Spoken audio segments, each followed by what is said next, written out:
How to use ABA in the classroom.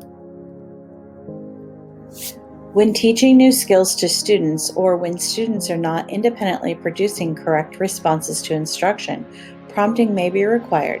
Prompting is the addition of cues within instruction that increases the likelihood that the student will respond correctly and receive reinforcement, whether it be tangible or praise, for doing so. The more times the student can access reinforcement for responding correctly, the more likely they are to provide that response again.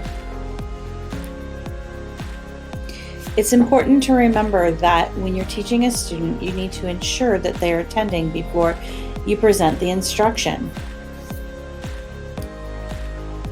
Each student requires individualized support. The types of prompt used will depend on the skill that is being taught as well as the student's current skill set. Watch out for inadvertent prompts when working with your student. Make sure that you're avoiding unintentional prompts such as the way you position your materials, your voice inflection, facial expressions, or eye gaze.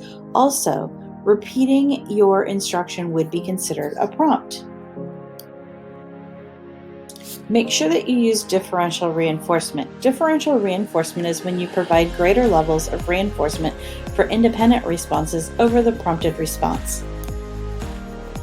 When working with the student, the team needs to plan for prompt fades. Fading prompts as quickly as possible while still allowing students to be successful. It's important to monitor the success of the student to ensure that the student is meeting the success and goals that are set for them. When working with your students, it is your job to ensure that you choose the proper prompt that focuses the student's attention from the instruction and does not distract from it, beginning with the least intrusive prompts that you can. Verbal prompts are always the least intrusive prompts, however, they are the most difficult to fade and lead to the largest amount of prompt dependency. Least to most prompt is ideal for practicing mastered skills. Most to least prompting is ideal for teaching new skills. There are 6 different types of prompts to choose from. Physical prompt, model, positional, gesture, visual, and verbal are all the types of prompts that can be used when teaching the student. Physical prompt is physically guiding the student to perform a skill. An example of this might be if a staff member grabs a student's hand and selects the right answer and hands it over to the staff. A model prompt is a demonstration of a target skilled by another person, such as the staff teaching a child to clap hands by first clapping hands to show them. Using a gesture point would include a physical movement or gesture by another person that leads the student in producing a correct response, such as pointing at the right target. Visual prompts include pictures, text, symbols that can assist the student in producing the correct response. For example, a picture of a cup to be shown when asking the student what they drink from. Verbal prompt includes verbal cues which give information to help the student respond correctly, or repeating the instruction to get the correct response. Prompt fading is a process of systematically reducing or removing prompts that have been paired with instruction, allowing the student to independently respond correctly.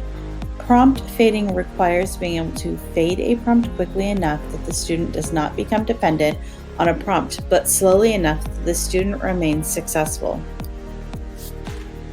There are 3 elements to fading prompts, including physical, time delay, and proximity to the student.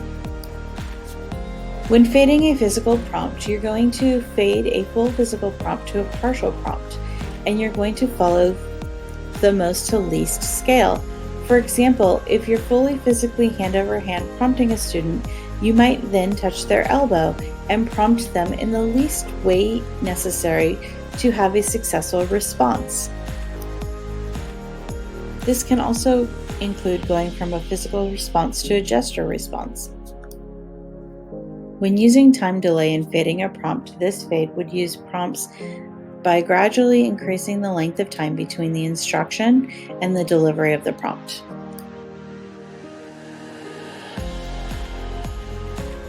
Finally, working yourself out of a job using proximity to the student. This is systematically changing the proximity and closeness that you need to be to the student when working with them. When we work one-to-one with a student, our job is always to look towards fading ourselves out as the prompt and allowing the student to respond independently, thus working our way out of the job. Don't worry, there are always other students waiting for you in the balance. The most special gift that you can give your students is teaching them to be independent and working by themselves to be successful. When you've done that, you truly have done the best job that you can do for your student. Thank you for all of your hard work with the students that you work with. Know that you're appreciated, respected, and absolutely not replaced.